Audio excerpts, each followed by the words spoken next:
अर्थातच मोदींचं काम हे अतिशय उजं वाटतं. 70 वर्षामध्ये जुनीच विचारसरणी घेऊन काम केलं जात होतं.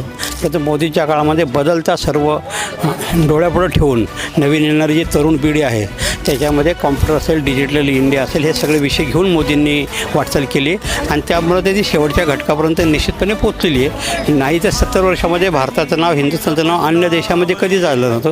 परंतु आत्ता पहिल्यांदा या 5 वर्षामध्ये अन्य देशांमध्ये भारताचं जे नाव लौकिक झालेलं आहे तो मोदींमुळेच झालेलं आहे असं म्हणलं तर ते चुकीचं ठरणार नाही.